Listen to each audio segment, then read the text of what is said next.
Assalamu alaikum wa rahmatullah, everybody, and welcome back to Change of Heart. One of the most heavy realizations that a person can have is the realization that their distance from Allah or their accumulation or habit of sin is something that is removing blessings from their life. It is depleting their life of barakah. And this is something that the scholars of Islam, they talk about. We can't assign a certain problem in our life to a certain sin. We can't say one for one that because I didn't do this or because I did this, that XYZ is happening in my life. But what we can say without a doubt is that the presence of disobedience of Allah in our life is something that will make barakah less in our life. It will deplete our life of the blessings of Allah subhanahu wa ta'ala, which will then introduce problems and complications. Now, the good news is that in the same way that normalizing and habitualizing sinful behavior and going far away from Allah can do this to someone's life, repentance and tawbah can instantly renew the blessing in somebody's life. It can instantly replace the barakah that was missing for this extended period of time. And in the Quran, when Allah subhanahu wa ta'ala mentions the idea of repenting, the repentance is so quickly associated that it's almost like there's no processing time. You know, when a person repents to Allah Ta'ala, miracles can happen, things can be brought back to life that have been dead in this person's life for who knows how long. That repentance can revive that element of that person's life, their relationships around them. It can revive their love of a certain thing or a certain action or a certain environment. Repentance has the power to do this. There's a story from the people of Bani Israel that were with Musa alayhi salam. And this story illustrates this idea of how repentance can transform a moment of repentance, can transform a lifetime even of disobedience. The people of Musa were wandering with him and they were navigating with him through a desert. And it was a season of horrible drought. And so people were getting sick, they were getting dehydrated, all the vegetation in the desert was drying up, all of their animals were passing away. It was really bad.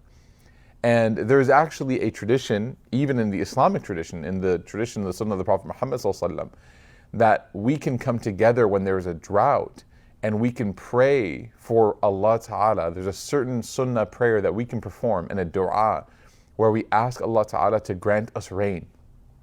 We ask Allah Ta'ala to grant rain to an area that is being hit with a drought, that has no rain. And this is something that even in California during some of the wildfires that were there, that some of the Muslim scholars got together and they hosted this prayer of rain for rain. So we do believe that this is something that we seek from Allah subhanahu wa ta'ala, especially in times of difficulty. So the nation and the tribe of Bani Israel with Musa alayhi salam, they got with Prophet Musa and they said, Ya Musa, right? Ya Nabi Musa, O Prophet Musa, can we please come together and pray for God to give us rain, because we're not going to make it out of this. This drought is so horrible, we're not going to make it out. So Musa alayhi salam, he gathered everybody together and he said, let's pray to Allah Ta'ala for rain. He gathered everybody together in a congregation and they stood there in the sun with the heat beating down on them, and they raised their hands to Allah.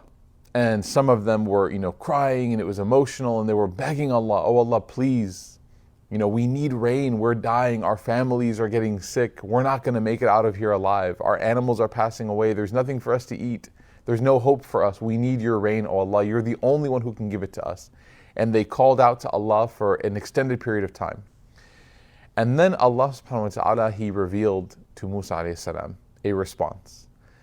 And He said to Musa alayhi salam, He said, Ya Musa, He said, in your congregation, in your group, there is a person who has disobeyed me and who has sinned against me with no remorse for 40 years. That they have just disobeyed me and they have sinned against me for 40 years. And He said to Musa, if you can get that person to leave this congregation, it will restore the barakah back to this congregation, and I will grant you an answer to this dua that you are making.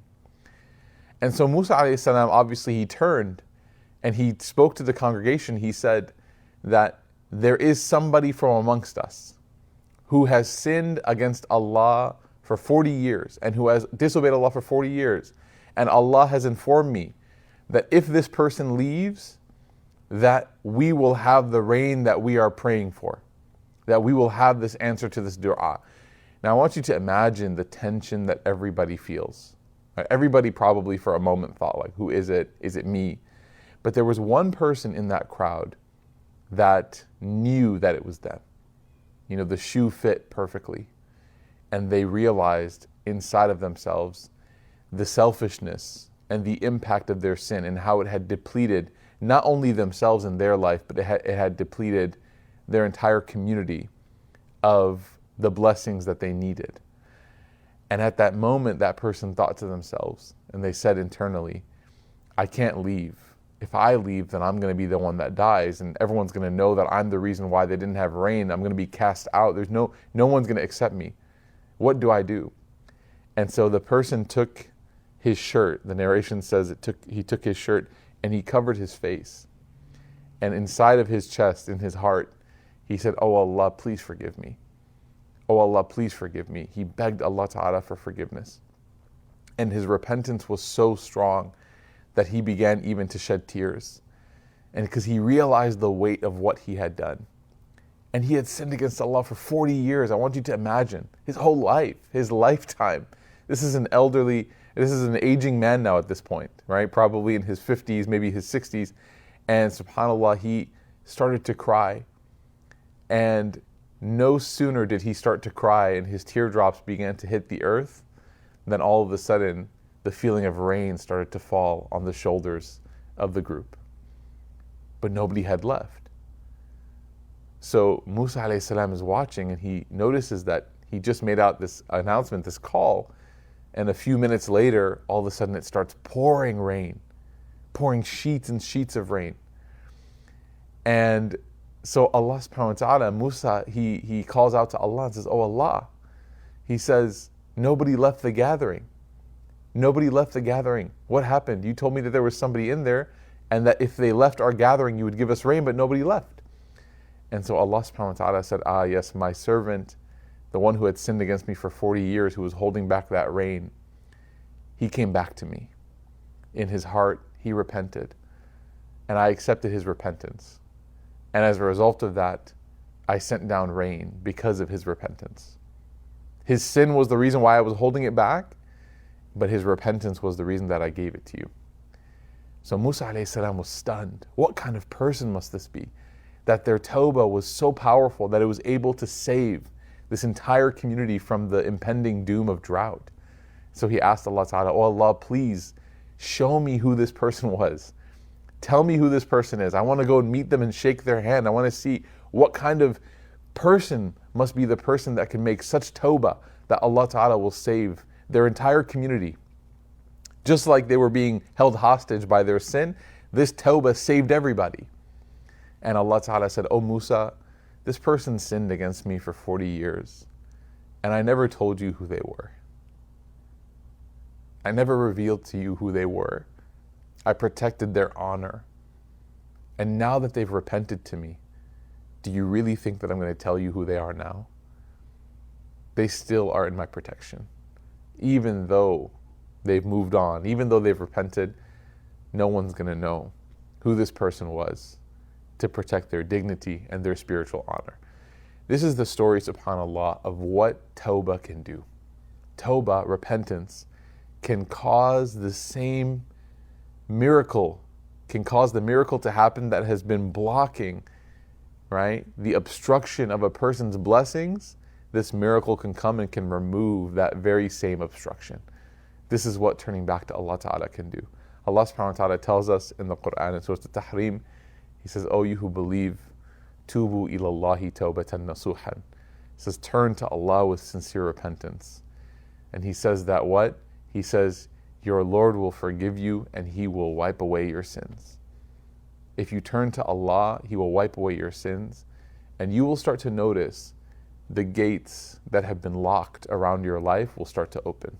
You will start to notice all the pathways that have been closed will suddenly start to open, because you're going to start to see the presence of barakah in your life. We ask Allah Ta'ala to make us people who constantly repent and constantly go back to Him. We ask Allah Ta'ala to protect us from the impact of our disobedience. Ameen ya Rabbil Alameen.